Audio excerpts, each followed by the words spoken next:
자, 여기 보시면은 도피 도시가 있습니다. 예전에는 뭐 도피성 그런 말을 썼는데 도피 도시입니다. 일단은 이 말에 좀 익숙하셔야 돼요. 한번 우리가 읽긴 했지만 한 번 더 같이 똑똑하게 발음해 볼까요? 도피 도시. 시작 해보세요. 시작. 예, 도피 도시. 도피 도시. 도피 도시가 있습니다. 자, 이제 이집트를 나온 이스라엘 자손이 모세 시대를 거쳐서 여호수아 시대가 되었습니다. 주님께서 약속하신 땅을 다 소유하게 되자 여호수아는 주께서 모세에게 명령하신 대로 도피 도시 6군데를 지정합니다. 그 6군데 이름은 7절, 8절에 기록되어 있죠. 자, 뭐 이 시간엔 제가 이제 지도를 못 보여드리지만 이따가 오후에는 보여드릴 거예요. 기대하세요. 요르단강을 중심으로 동쪽에 3군데, 서쪽에 3군데. 그래서 요르단강을 중심으로 강남, 강북으로 나뉜다고 생각하시면 돼요. 강남에 3군데, 강북에 3군데. 근데 3군데죠? 그러면 각각 또 북부와 중부와 남부에 하나씩 골고루 배치를 합니다. 그렇게 6군데의 도피 도시가 지정되었습니다. 여호수아 시대에. 그래서 6군데가 있기 때문에 이스라엘 자손이면은 반나절이면 부지런히 반나절만 이동하면은 도피 도시에 도달할 수가 있습니다. 가장 가까운 데로 갈 거 아니겠습니까? 그래서 누구나 찾기 쉬운 위치에 이 도시들이 세워져 있어요. 보면 7절에 보면은 주로 이제 산지에 이렇게 언덕 도시 금방 찾을 수 있는 그러한 도시지요. 자, 여기서 요르단강 동쪽에도 3군데, 서쪽에도 3군데. 지금 현대에 이 종말론 하는 사람들, 크리스천 목사들, 이스라엘 전문가라고 많이 주장하는 많은 크리스천들 목사들이 말하지 않는 게 있어요. 성경에는 분명하게 요르단강 동쪽도 이스라엘 자손에게 주셨다라고 기록하고 있습니다. 거기에는 루벤 지파 땅이 있고요, 갓 지파 땅이 있고요, 므낫세 지파 땅이 있어요. 무슨 말이에요? 여러분 꼭 이 지도를 보시면 요르단강 동편은 지금 요르단 왕국이거든요. 가끔 뉴스 나오잖아요. 왜 왕비 예쁜 나라로 유명한 나라 요르단 왕국이에요. 이슬람 왕국이거든요. 성경에는 여호수아 시대에는 그쪽도 요르단강 동쪽도 차지했습니다. 하나님께서 그쪽도 이스라엘 자손에게 주셨습니다. 근데 현대 이스라엘 전문가라고 하는 많은 사람들이 요르단강 동쪽 땅을 언급하지 않아요. 성경을 믿으면서 언급을 안 하는지, 안 믿기 때문에 말을 안 하는지, 성경이 가르치는 바와 다릅니다. 다른 사실을 말하고 있죠. 왜냐하면 요르단 왕국이 있는 땅도 이스라엘 땅이라 그러면 바로 전쟁 나겠죠. 자, 주께서 도피 도시를 먼저 모세에게 말씀하셨어요. 그래서 이 도피 도시는 6군데인데 2절에 있는 대로 알지 못하고 자기도 모르게 어떤 사람을 해친 사람을 위해서 살인자인 건 분명합니다. 결과적으로 남을 해친 건 분명해요.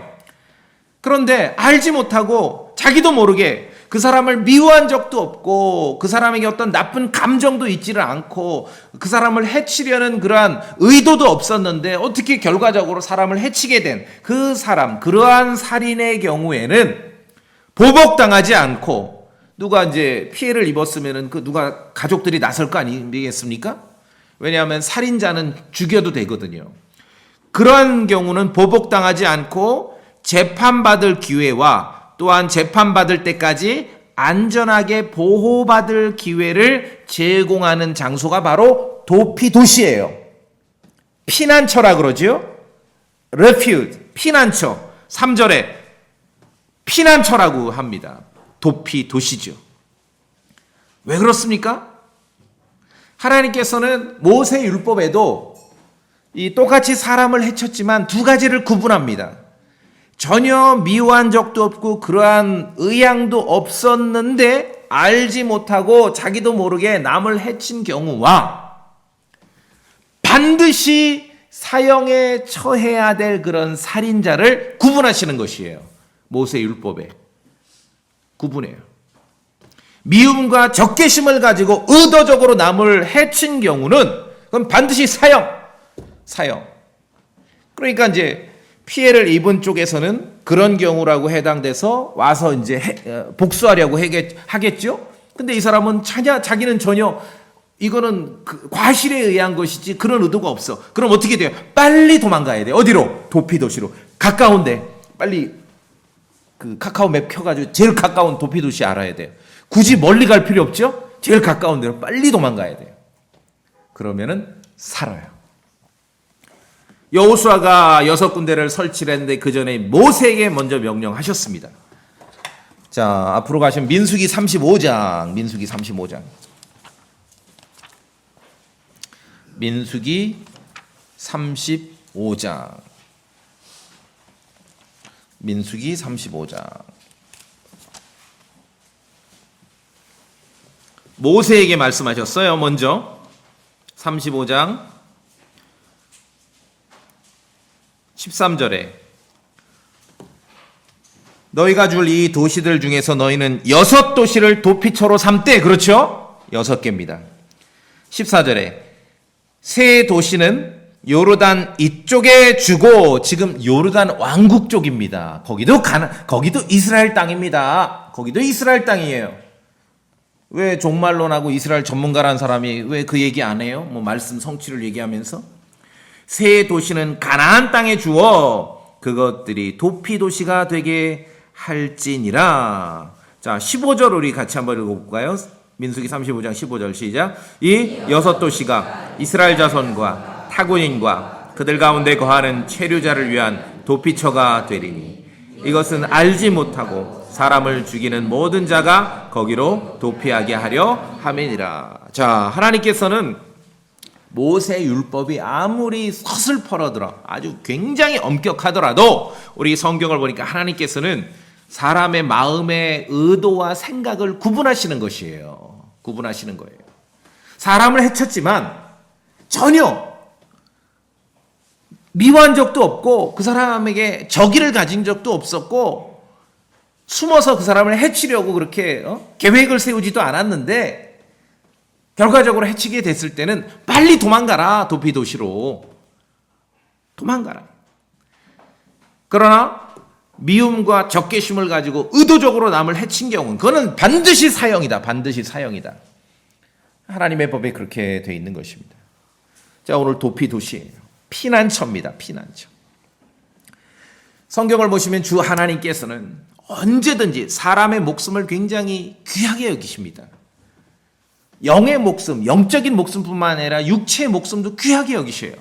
그래서 창세기 시대부터 사람이 다른 사람을 해치면 반드시 사형시키라고 말씀하셨어요. 그렇게 명령하셨습니다.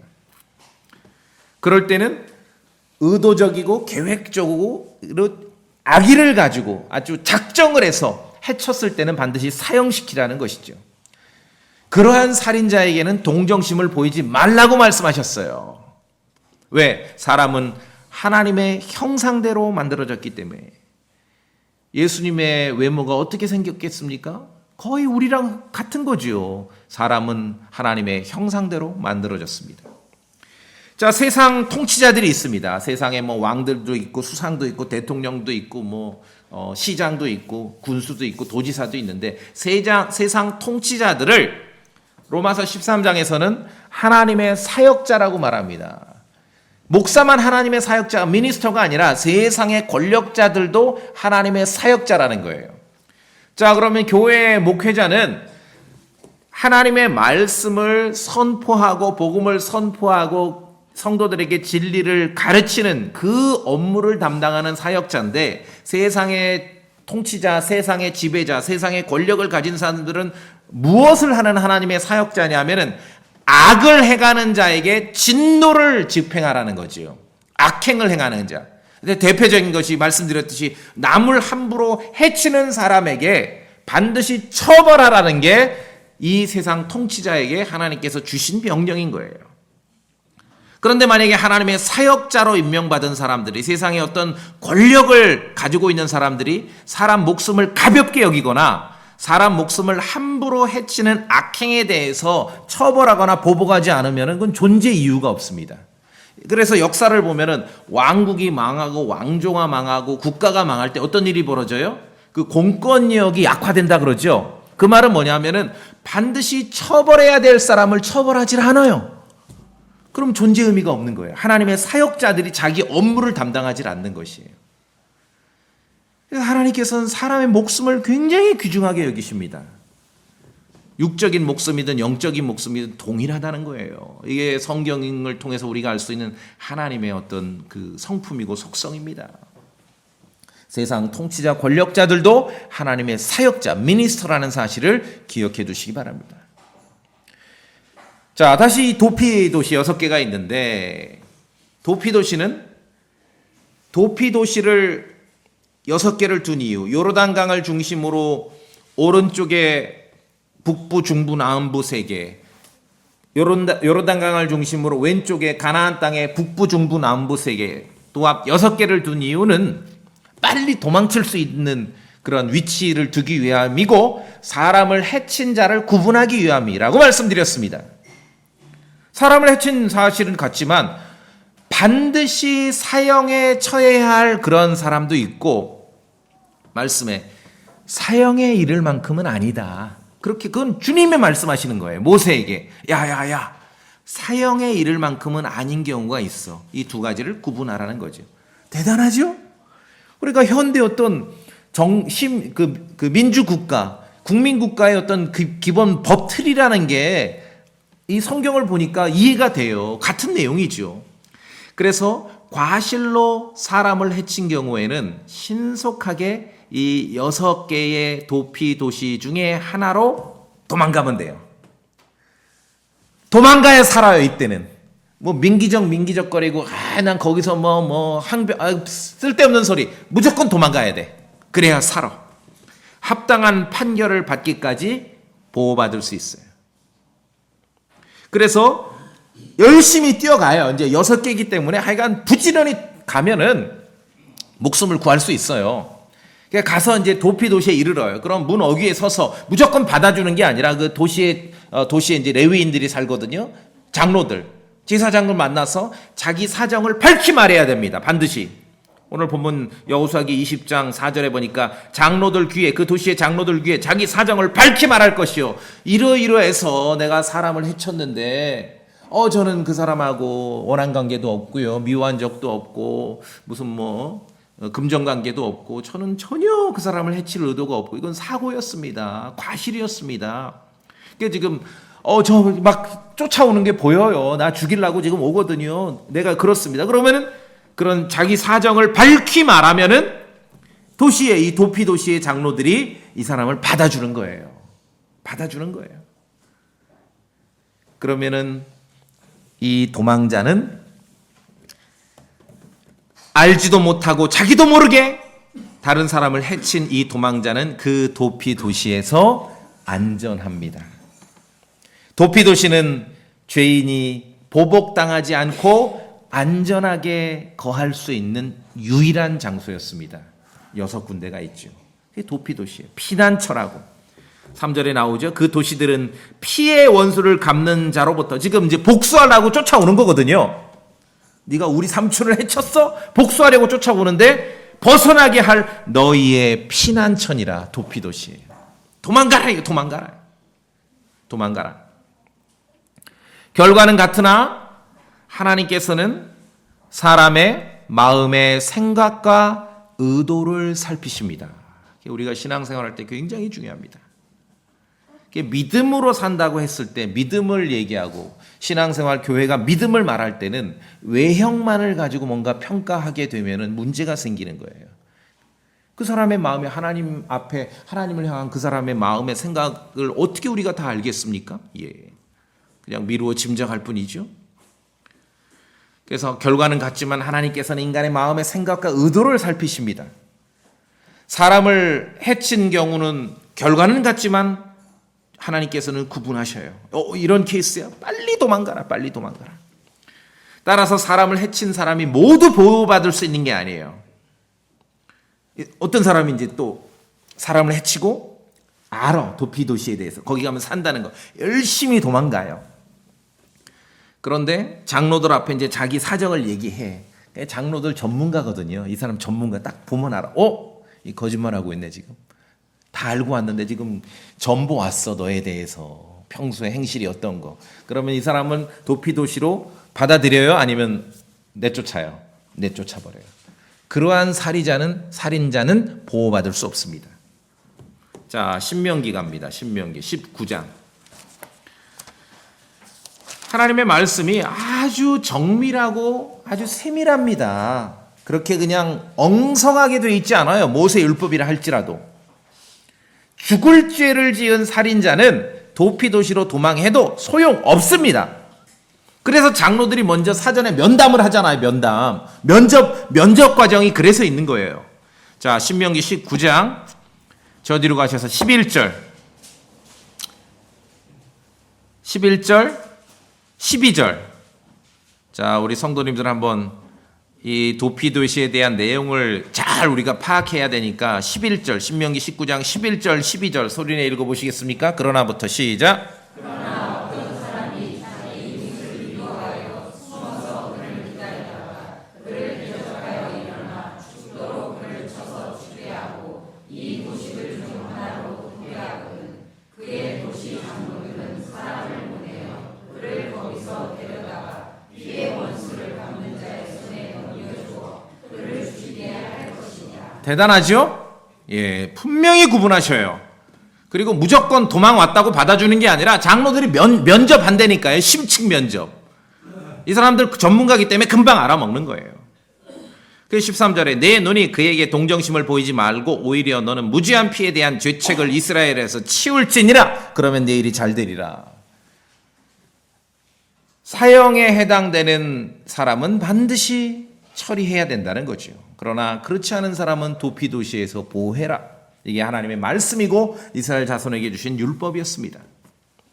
뿐만 아니라 이제 6개가 지정됐는데 약간 찾기도 좋아요. 이렇게 막 평야 한가운데 있다든지 이렇게 언덕 위에 이렇게 조성되어 있다든지 누구나 찾기 좋아요. 6군데. 열심히 뛰면 목숨 건집니다. 자, 근데 이 도피도시 6군데를 지정했는데 뿐만 아니라 거기 도시로 가는 도로도 만들라 그랬어요. 야, 대단하죠. 여기 신명기 19장 앞에 3절 보세요. 뭐라고 되어 있습니까? 너를 위해 길을 예비하라. 도로 만들 도로. 길을 못 찾아서 목숨을 건져야 될 사람이 목숨을 빼앗기는 일이 없도록 도로를 만들어라. 도피도시에 이르는 길을 만들고 땅을 구분해서 경계를 분명하게 해야 된다는 거예요. 그래서 피난처를 찾는 사람이 쉽게 도망할 수 있도록 해라. 도시가 있으면은 그 반경 사방으로 성경에서는 이제 큐빗으로 나오는데 미터로 환산하면 사방 1km까지가 그 도시의 반경이거든요. 그러면 열심히 뛰었는데 그 도시를 중심으로 사방 1km 그 반경 안에 들어오면 살아난 거죠. 이제 딱 들어온 거예요. 안전지대로. 그럼 우리 왜 국도 같은데 이렇게 고개 넘어오면은 저쪽에 어디 고개 넘어오면 딱 있잖아요. 뭐 대둔산 넘어오면은 어서 오십시오. 전라북도 딱 써 있죠. 그런 마찬가지로 6개의 도피도시가 반경 사방 1km의 그 표지판이 써 있어야죠. 어서 오세요. 여기는 여러분을 위한 피난처입니다. 그럼 거기 딱 들어가면 일단 목숨 구하게 되는 것이죠. 예, 도로를 만들고 땅을 구분하고 경계를 정해서 피난처를 찾는 사람이 쉽게 도망갈 수 있도록 하라는 것이죠. 대단하죠? 정말 놀랍습니다. 하나님의 그러니까 사형까지는 아닌 살인자, 죄인을 향한 하나님의 긍휼이 참으로 놀랍습니다. 참으로 놀라워요. 자, 그래서 다시 우리 본문 여호수아기 20장으로 가보겠습니다. 6개의 이름이 기록되어 있어요. 7절에 납달리 산의 갈릴리의 게데스, 첫째는 게데스, 두 번째는 에브라임 산의 세겜, 세 번째는 유다 산의 기럇 아르바 곧 헤브론. 이건 가나안 땅입니다. 자, 게데스, 가장 북쪽의 게데스, 중부의 세겜, 남부의 헤브론. 8절에는 이제 요르단강 동쪽입니다. 지금 요르단 왕국에 있는 쪽, 그쪽도 이스라엘 자손에게 주신 땅이라 말씀드렸어요. 여리고 옆 르우벤 지파 평야 광야의 베셀, 가치파 길르앗의 라못, 저 북부는 바산의 골란, 가장 북부의 골란, 중부의 길르앗 라못, 남부의 베셀, 6개의 도피 도시가 지정이 됐습니다. 이렇게 지도로 이렇게 찍어보면은요, 살만해요. 아주 부지런히 도망가면은 목숨을 건질 수 있어요. 꿈을 대지만 않으면은 이스라엘 자손이라면 어디서든 충분히 도달할 수 있는 위치와 거리에 있습니다. 추적자를 피해 사람을 해쳤기 때문에 지금 추적자가 쫓아옵니다. 추적자를 피해 도시로 도망하는 사람은 열심히 뛰어요. 그래서 내가 빨리 이제 카카오 맵 틀어보니까 나는 게데스가 가까워. 게데스가 가까운데 굳이 요르단강 넘어가지고 막 강 건너 갈 필요 없잖아요. 게데스가 열심히 가. 그러니까 말씀드렸죠. 도시 반경 사방으로 1km까지 그 도시의 구역에 포함된다고 딱 갔는데 표지판이 보이는 게 어서 오세요. 여기는 도피 도시 피난처입니다. 여기는 게데스입니다. 여기부터는 게데스에 속합니다. 그럼 이 사람 목숨 건져요? 못 건져요? 건진 거지요. 예, 이게 이스라엘 역사에서 있었던 사건입니다. 여러분이 그림을 그려보세요. 막 누가 이제 날 복수하려고 쫓아와요. 네, 열심히 도망가요. 다 어서 오세요. 여기는 도피 도시입니다. 여기부터 요 선 안에서 요 선부터 도피 도시에 포함됩니다. 그 경계석, 지계석을 보는 순간 이 도망자는 얼마나 안심을 하게 될까요? 안도의 숨을 쉬겠죠? 그렇죠? 이렇게 안내문, 어서 오세요. 여기는 전라북도입니다. 여기는 전주입니다. 그것을 영어로 랜드마크라 그래요. 랜드마크. 경계석 또는 지계표. 이렇게 표지가 있지 않습니까? 옛날에 우리나라는 많아요. 어디 이렇게 넓은 논 같은 데 가면 중간중간에 이렇게 돌 이만한 거 서 있어요. 지계표. 뭔가 이 구역을. 왜 옆집 땅이랑 내 땅이랑 나누는 그걸 랜드마크라 그래요. 랜드마크는 도피 도시를 찾아 피난처를 찾아 도피하는 죄인들에게 자신이 지금 안전한 구역에 들어왔음을 알려주는 것이에요. 사방으로 1km라고 말씀드렸죠. 그래서 땅과 도시의 경계, 땅과 도시의 그러한 구역을 나누는 그 랜드마크는 재산을 구분하는 것을 넘어서요. 이게 네 땅이냐 내 땅이냐를 넘어서서 어떤 사람에겐 그것이 목숨이 달린 문제인 거예요. 목숨이 달린 문제. 알지 못하고 남을 해친 죄인이 도피도시 경계까지만 뛰어가면 안전합니다. 살 수가 있어요. 남을 해친 죄인인데 하나님의 말씀에 따라 그 도시까지만 뛰어가면 안전하게 되는 것이에요. 그래서 이스라엘 자손 중 과실로 인해서, 과오로 인해서 남을 해친 죄인의 그 목숨은 하나님의 말씀에 따라, 율법에 따라 도피도시 6개 피난처 안으로만 뛰어가면, 그 도시 중심으로 반경 1km 안에만 들어가면은 안전하고 그의 육체는 보호받게 되는 것입니다. 이것이 여호수아 때 6군데 지정된 도피도시예요. 성도님들, 이스라엘 자손은 그들의 육체적인 목숨을 도피 도시를 통해 안전하게 보호받았습니다. 우리의 혼을 보호하는 영적인 피난처도 있는 거 아십니까? 이제 우리의 혼은 예수 그리스도 안에서 안전하게 보호받습니다.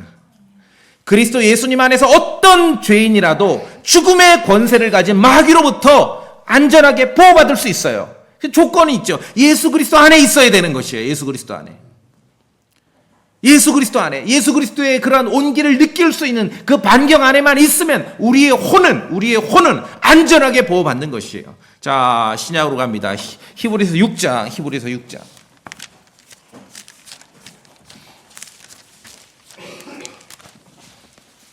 히브리서 6장 18절 같이 읽겠습니다. 다 읽으세요. 히브리서 6장 18절입니다. 저랑 같이 읽겠습니다. 소리내서 히브리서 6장 18절 이것은부터 시작. 이것은 우리 앞에 놓인 소망을 붙잡기 위해 피난처로 도피한 우리가 하나님께서 거짓말하실 수 없던 두 개의 변경할 수 없는 것들로 말미암아 확고한 안위를 얻게 하려 하심이라. 여기 보셨습니까? 우리가 어디로 도망했어요? 피난처를 찾아 도망한 거예요. 이게 여호수아기 20장에서는 도피 도시로 사용된 것입니다. refuge, 피난처. 그걸로 도망했어요. 분명히 도망했어요. 도망한다 그러죠? 죄인이기 때문에, 남을 해친 죄인이기 때문에, 지금 나를 잡으려고 쫓아오는 자가 있기 때문에 도망가야 돼요. 도망가야 돼요. 죄인이기 때문에. 그런데 우리의 혼의 안전을 어디에서 보호받을 수 있습니까? 우리는 예수 그리스도 안에서 우리가 우리의 혼의 안전을 보호받는 것이에요. 혼의 닷같이 확실하고 굳건한 예수 그리스도 안에서 우리가 확고한 안위를 누리게 되는 것입니다. 인생을 살아가면서 마귀가 주는 그런 두려움과 불안, 공포, 세상에 압도당하는 그러한 두려움, 그 모든 것으로부터 도망가야 돼요. 도망가야 돼요. 우리를 잡아먹으려고, 우리를 그냥 압도하려고 쫓아오거든요. 예수 그리스도 안에서.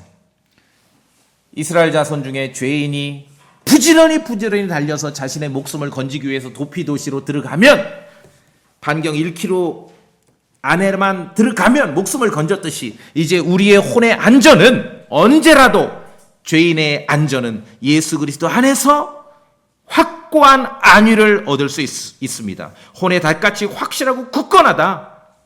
우리 앞서 달려가신 예수 그리스도 안에서 우리가 안전히 보호받는 것이에요. 그래서 여기서 피난처로 도피했다. 여러분 지금 다 도망 오신 거예요. 어디로? 예수 그리스도 안으로. 걸음아 막 날 살려라 하면서 도망 온 거예요. 지금 영적으로 보면은 맵 틀고 지금 내가 제일 가까운 데서 이 6개 도시 중에 어딘가 해서 그리스도 안으로 들어오신 거예요. 도망 온 거예요. 우리를 해치려는 그 죽음의 권세를 가진 자를 피해서, 그 피난처입니다. 도피 도시래, 피난처. 우리의 피난처는 예수 그리스도죠. 우리가 찬송 부르죠. 피난처 있으니 환난을 당한 자 어디로 와요? 주께 오라. 그 피난처를 말하는 것이에요. 자, 그래서 성경을 읽으실 때, 자, 모세에게는, 여호수아에게는 도피 도시라고 말씀드렸는데, 이게 이제 시편으로 오거나 이렇게 히브리서 오면은 이제 말을 피난처 이런 말을 쓰는 것이에요. 그 문맥에 맞게. 시편에 보시면은 주께서 또한 압제받는 자의 피난처가 되시며 고난의 때에 피난처가 되시리로다. 이게 바로 그 말이에요. 도피 도시란 말이에요. 죄인인데, 남을 해친 죄인인데 사형에까지는 아니야 얘는. 그럼 빨리 도망가. 도피 도시로 도망가서 이스라엘 자손의 목숨이 보존받았듯이 이제 우리 혼을 위한 피난처 되신 주님이 계시다는 것이죠. 압제받는 자의 피난처가 되시며 고난의 때에 피난처가 되시리로다. 자, 우리 시편 말씀 하나 볼까요? 시편 57장입니다. 57장.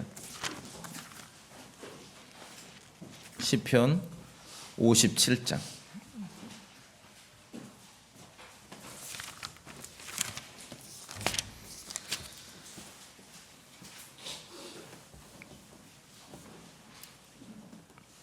(57편) 1절 다 못 읽고 1절만 읽겠어요. 1절.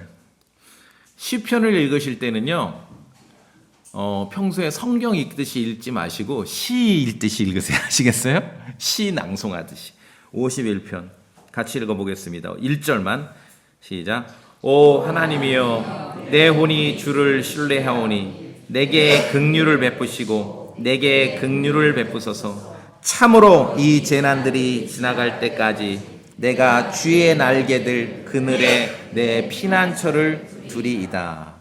구약에서 피난처란 말을 여러분이 읽으시면은 목숨을 구하고자 도피도시로 열심히 도망가는 그 죄인을 생각하시면 돼요. 그게 피난처예요.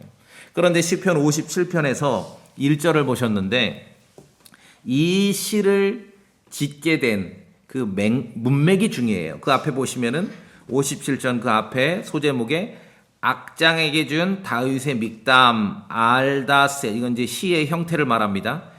그가 다윗이 사울을 피해 굴에 있을 때 지은 시 어땠는데 언제인지 아시겠죠? 지금 사울이 죽이려고 쫓아와 굴에 숨었어요. 그때 지은 거예요. 지금 목숨이 경각에 달렸죠? 자, 악장의 기준 다윗의 믹담 알다스의 그가 사울을 피해 굴에 있을 때 지은 시, 그때 지은 시예요. 1절 이제 다시 읽어봅시다. 시작. 오 하나님이여 내 혼이 주를 신뢰하오니 내게 긍휼을 베푸시고 내게 긍휼을 베푸소서. 참으로 이 재난들이 지나갈 때까지 내가 주의 날개들 그늘에 내 피난처를 두리이다. 이때 다윗은 그냥 목숨을 건지고자 도피도시 피난처를 찾아 도망가는 그 죄인의 모습을 생각한 것이죠. 그렇죠? 예. 그래서 우리에게도 혼을 위한 피난처가 있습니다. 그러니까 우리가 오래된 찬송가를 가사를 이렇게 번역해 부를 때 그냥 거저 나온 게 아니에요. 피난처가 있으니 환난을 당하는 자 주님께 오라. 다 하나님의 말씀을 읽고 묵상하고 시편을 낭송하고 그런 믿음의 선배들이 그런 가사를 쓴 것이죠. 여러분이 이제 성경을 읽으실 때 피난처라는 말을 읽으시면은 열심히 지금 목숨을 건지고자 도피 도시를 향해 피난처를 찾아 도망가는 그 죄인의 모습을 생각하시면 됩니다. 도피 도시 6군데는 이스라엘 모든 자손과 그들 가운데 체류하는 타국인을 위한 안전한 장소였습니다. 누구든지 왜 없어요. 뭐 이스라엘 사람뿐만 아니라 타국인도 체류자도 마찬가지입니다. 누구든지 알지 못하고 자기도 모르게 사람을 해친 자는 도피도시로 도망하면 목숨을 건집니다. 도망가야 돼요. 내가 뭐 자존심이 있지 어떻게 도망가야 목숨을 건진다니까요. 도망가야 거기까지. 도피도시에서는 살인자라도 이 경우에 포함되기만 하면 원수 갚으려는 추격자 앞에 넘겨지지 않습니다. 그러나 우리가 앞서 보았듯이 반드시 사형에 처해야 될 그 살인자는 도피도시에 왔어도 장로들이 내주게 돼 있죠. 예. 도피도시는 남을 해친 죄인을 향한 하나님의 긍휼이 보여지는 그러한 공간입니다. 때로는요, 도망치는 게 하나님의 은혜인 순간도 있습니다. 여러분 꼭 기억하시기 바랍니다. 이상하게 이 땅의 기독교는 무슨 맞서 싸우고 막 뭐 십자가의 군병처럼 나아가 막 싸우고 이것만 신앙인 줄 알아요. 아니에요. 도망치는 게 주님의 은혜일 때도 굉장히 많습니다. 죄인이 도피도시를 향해 도망치듯 우리가 분별력 있게 살 수 있어야 하는 것입니다. 그것이 여호수아가 주님의 명령에 따라 모세에게 지시했던 것처럼 이제 약속의 땅을 다 차지하고 나서 요르단강을 중심으로 북쪽, 중간, 남쪽에 설치했던 6개의 도피도시의 피난처입니다. 피난처.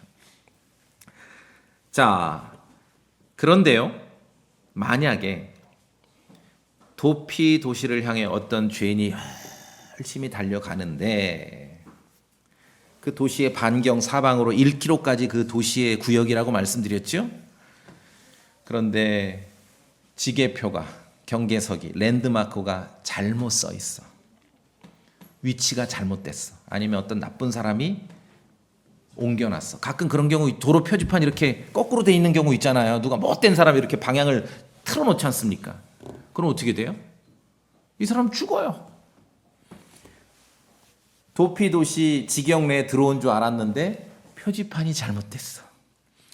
1km부터가 도피도시 지경인데 어떤 사람이 이것을 10m를 땡겨놨어.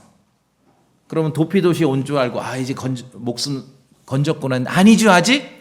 죽는 거예요. 도피도시를 알리는 랜드마크가 잘못 써 있거나 위치가 잘못됐으면 죽어요. 말하자면은 그 도피도시까지 길을 뚫으라, 도로를 놓으라 그랬죠? 근데 도로 표지판이 잘못되면은요, 죄인이 목숨을 잃어버려요. 이 죄인이 살고자 뛰었는데 목숨을 잃어버린다니까요. 왜냐하면 원수가 갚으려는 자가 쫓아오기 때문에. 도시 사방 1km까지 표시되어야 하는데 그렇지 않으면 끝장입니다. 가끔 운전하다 보면 도로 표지판 잘못돼서 왜 골탕 먹는 일 많이 있죠. 가끔 있죠. 요새는 많이 좋아졌는데 오래전에 그 표지판 따라가다가 바다에 빠질 뻔했어요. 계속 가래요, 바다로. 화살표 따라서. 그런데 이스라엘 자손에게 이 도시의 위치를 알리는 랜드마크는 뭐 우리가 좀 화가 난다 그 정도 수준이 아니라 죄인에게는 목숨이 달린 문제입니다. 피난처를 향하는 안내문이 잘못 표기되어 있으면 도망자는 목숨을 잃어버립니다. 사람을 해친 사실은 있지만 하나님께서 사형까지는 아니야라고 규정한 그 말씀은 정말 죄인을 향한 주님의 긍휼이 드러나는 그 도시가 바로 도피도시 피난처이거든요. 그런데 거기를 제대로 찾아갈 수가 없어. 도로를 만들려고 하는데 도로도 안 만들고 도로 표지판도 제대로 안 돼 있어. 그럼 이 사람 목숨 건져요? 못 건져요? 못 건지죠. 이건 큰일 나는 것이죠. 주님의 긍휼, 죄인을 향한 주님의 긍휼이 표현될 수가 없어요. 그래서 자, 신명기 19장 보세요. 다시 갑니다. 신명기 19장. 앞서 우리가 봤습니다. 도피도시에 대한 내용, 그리고 마땅히 사형에 처해져야 될 경우는 도피도시로 와도 내줘라. 원수 갚는 자에게 내줘라 그렇게 말씀하고 있죠. 신명기 19장 그 내용을 우리가 아까 11절, 12절, 13절에서 보았죠. 예, 그 다음에 14절입니다. 우리 성도님들 한음성으로 한번 읽어주시겠습니까? 신명기 19장 14절입니다. 너는부터 시작. 너는 주의 하나님께서 내게서 소유하게 하시는 땅에서 내가 상속받을 내 상속묘 안에 옛사람들이 정해놓은 내 이웃의 지게표를 옮기지 말지. 자, 여기 이제 지게표를 옮기지 말라 그랬어요. 14절에 도피도시에 대해서 쭉 앞서 기술하면서. 그렇죠? 지게표가 랜드마크인데 물론 이제 그 땅 문서 12권은 그 내용 재산상의 문제도 있어요. 그런데 중요한 건 이 도피 도시에 있어서는요, 죄인의 목숨이 걸린 문제예요. 옮기면 돼요, 안 돼요? 목숨이 걸린 문제라고요. 경계석을 함부로 옮기면 안 돼요. 지게표를 함부로 옮기면 안 돼요. 구분한 대로 해놔야 돼요. 도피도시 사방 반경 1km까지 그 도피도시의 영역이거든요. 분명하게 구분해야 됩니다. 거기에 이르는 도로를 뚫고 도로 표지판을 분명하게 세워서 도망쳐 나오는 죄인이 목숨을 건질 수 있도록 해야 되는데 어떤 사람이 랜드마크 지게표를 옮겨버렸어.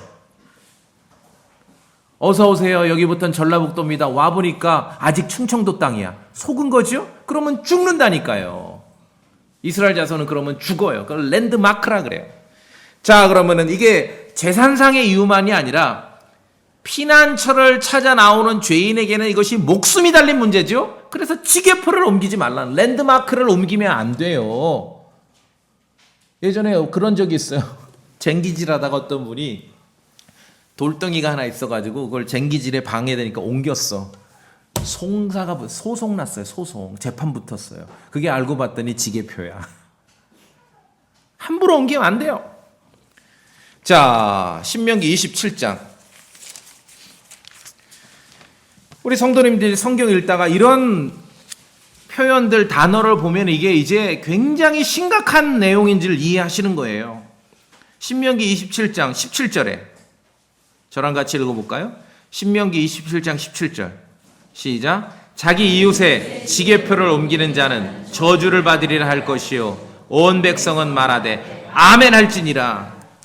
물론 이웃의 지게표, 랜드마크니까 이 땅 문서 조작이 되는 거죠. 지금 남의 땅 내가 빼앗는 건데, 도피 도시를, 피난처를 찾아 나오는 죄인의 그 상황을 보면은 이 지게표, 랜드마크를 옮기면은 사람을 죽이는 일이에요. 지금 하나님께서 야, 얘는 죄인이긴 하지만 사형에까지는 아니야라고 선언하신 사람을 인간의 지게표, 랜드마크를 옮김으로 말미암아 이 사람 목숨 빼앗길 수 있어요.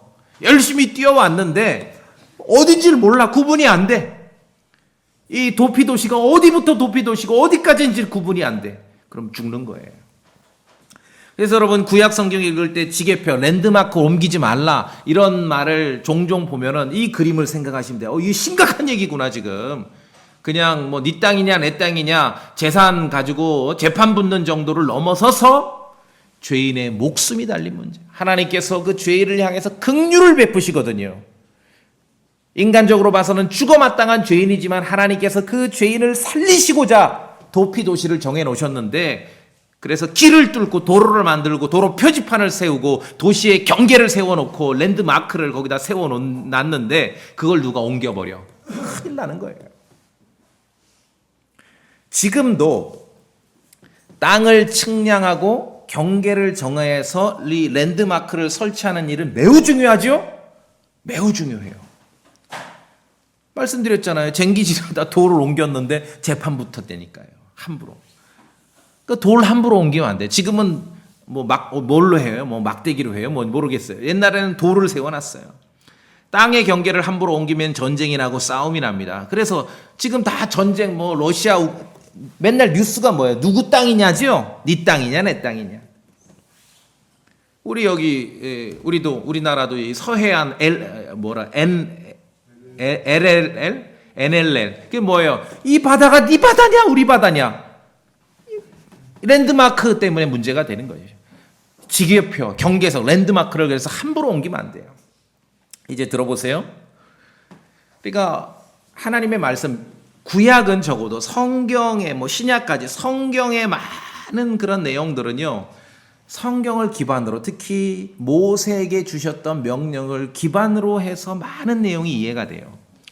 이런 말씀 있어요. 전도서에. 이제 그림이 그려지실 것이에요.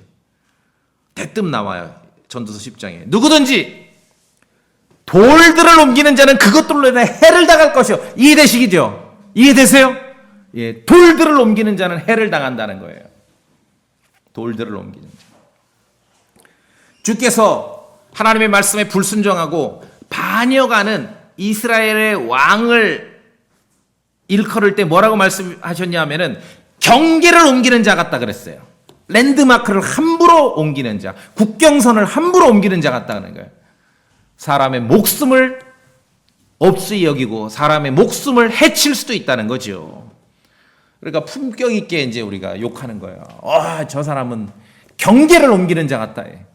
도를 옮기는 자. 큰일 날 일이에요, 이것이 정말. 랜드마크를 함부로 치우는 자 같다.